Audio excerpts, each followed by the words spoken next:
još jednom oficijalno uvaženom premijeru i mom dragom prijatelju Zoranu, njegovim ministrima, delegaciji Vlade Makedonije želim najsrdačniju prijateljsku dobrodošlicu u Vijeće ministara i u Bosnu i Hercegovinu. Jednostavno definisano možemo kazati da prijatelji dolaze kod prijatelja i da ovo smatramo početkom jedne sadržajne, uspješne regionalne saradnje koja će naravno u narednom periodu biti obilježena velikim brojem međusobnih posjeta, kako resornih ministara, tako naravno i posjeta Vijeća ministara Vlade Makedonije i Vlade Makedonije Vijeću ministara, što će vjerovatno vrlo brzo rezultirati i održavanjem naše zajedničke sjednice. Ono što na početku želim odmah kazati i konstatirati jeste izuzetno važna činjenica da između Bosne i Hercegovine i Makedonije ne postoji ni jedno otvoreno pitanje, da su naši odnosi izuzetno kvalitetni, konstruktivni, prijateljski, da se razvijaju unutar jedne uzlazne putanje i oblasti političke, ekonomske, društvene, kulturne i svake druge saradnje, bazirane na međusobnom razumijevanju i naravno bazirane na baznim regionalnim prioritetima kojima smo posvećeni svi u regionu Zapadnog Balkana, pa samim tim i Bosna i Hercegovina i Makedonija, a to su euroatlantske integracije, odnosno evropske integracije kao najmanji zajednički sadržilac naših najvažnijih vanjsko-političkih ciljeva. Bosna i Hercegovina i Makedonija imaju i kvalitetnu ekonomsku saradnju, ali svakako smo konstatovali da ona može biti dodatno sadržajnija, može biti dodatno unaprijeđena. Ona je u prošloj godini bila na razini od nekih 300 miliona konvertibilnih maraka. Rast naše ekonomske saradnje je prošle godine bio negdje oko 10%. Ona raste i ove godine, ali kroz razgovor, kroz dijalog, kroz prezentiranje naših potencijala procijenili smo da bi ona, evo za vrijeme mandata Vijeća ministara, dakle do kraja 2018. godine, zasigurno mogla biti povećana za minimalno dodatnih 100 miliona konvertibilnih maraka, imajući u vidu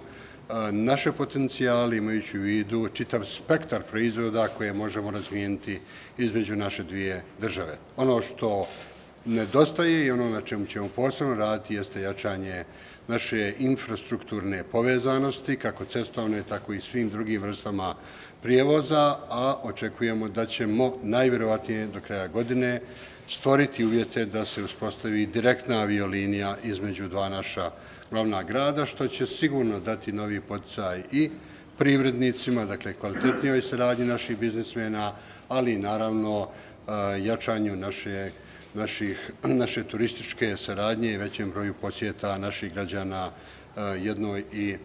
drugoj državi. Naravno, ukupna infrastrukturna povezanost Balkana koju smo naslijedili je jako loša, nedovoljno kvalitetna, ali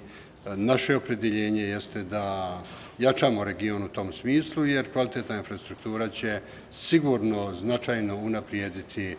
naše međusobne, prije svega ekonomske odnose. Zbog toga, osim ova dva sporazuma, kojim smo sada uredili dvije važne oblasti, oblast poljoprivrede i ruralnog razvoja i oblast kulture,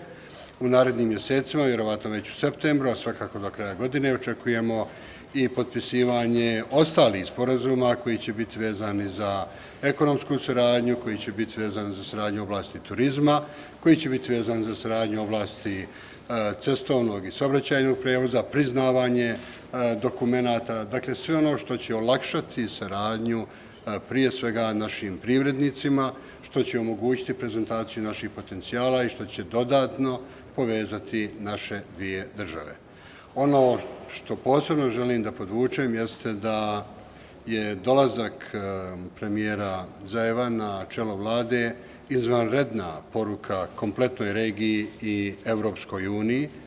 To je poruka da u jednoj višenacionalnoj državi, kakva je Makedonija, a kakva je i Bosna i Hercegovina, se može definirati najmanji zajednički interes, mogu se definirati najvažniji prioriteti i na bazi takvih prioriteta se može postići neophodni konsenzus da se zemlja vodi u pravcu evropskih integracija i ekonomskog razvoja. Bosna i Hercegovina i Makedonija su po mnogim stvarima, pa i u vezi sa činjenicom da smo više nacionalne zemlje slične, mogu biti značajna podrška jedna drugoj, a istovremeno možemo biti izvanredan primjer da to jedinstvo različitosti